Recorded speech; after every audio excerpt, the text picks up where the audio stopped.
You are listening to the audio production of In God's Underground by Richard Wurmbrand, published by VOM Books, the publishing division of The Voice of the Martyrs.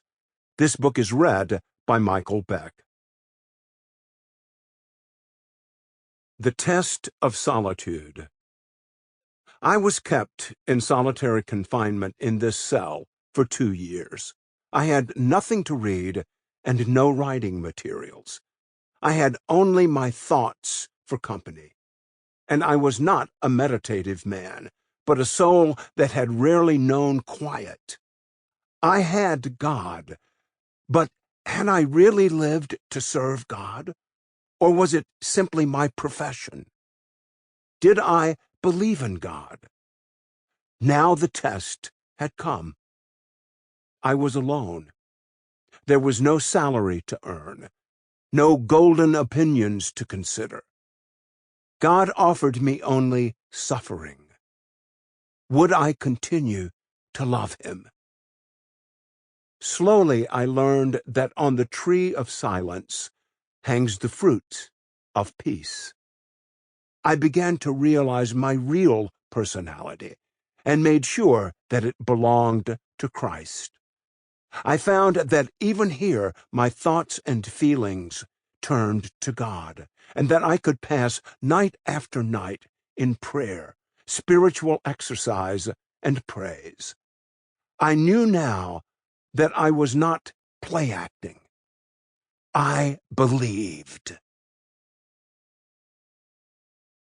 Dedication to the Christian martyrs who sacrificed their lives in the service of God and died courageously following torture in communist hands. Preface. I am a Lutheran minister who has spent more than 14 years in different prisons because of my Christian belief. But that in itself is not the reason for the existence of this book. I have always disliked the idea that a man who has been unjustly imprisoned must write or preach about his sufferings. Campanella, the great author of City of the Sun, was kept in prison for 27 years. But that he was tortured and lay 40 hours on a bed of iron nails, we know from his medieval biographers, not from him. The prison years did not seem too long for me, for I discovered, alone in my cell, that beyond belief and love, there is a delight in God, a deep and extraordinary ecstasy of happiness that is like nothing in this world. And when I came out of jail, I was like someone who comes down from a mountaintop where he has seen for miles around the peace and beauty of the countryside, and now returns to the plain. First, I should explain why, in 1965, I came to the West. When I was released from jail in 1964, with several thousand other political and religious prisoners, it was because the Romanian Popular Republic had adopted a more friendly policy to the West. I was given the smallest parish in the country. My congregation numbered 35.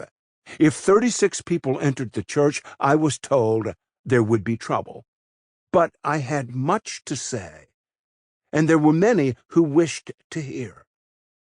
I traveled secretly to preach in towns and villages, leaving before the police could hear that a stranger was in their district. This, too, had to stop. Pastors who helped me were dismissed by the state, and I could become the cause of new arrests and confessions obtained by torture. I was a burden to those I wished to serve, and a danger. Friends urged me to try to leave the country so that I might speak in the West for the underground church. It was plain from the statements of Western church leaders that some did not know, and others did not want to know, the truth about religious persecution under the communists. Prelates from Europe and America came on friendly visits. Sample complete. Ready to continue?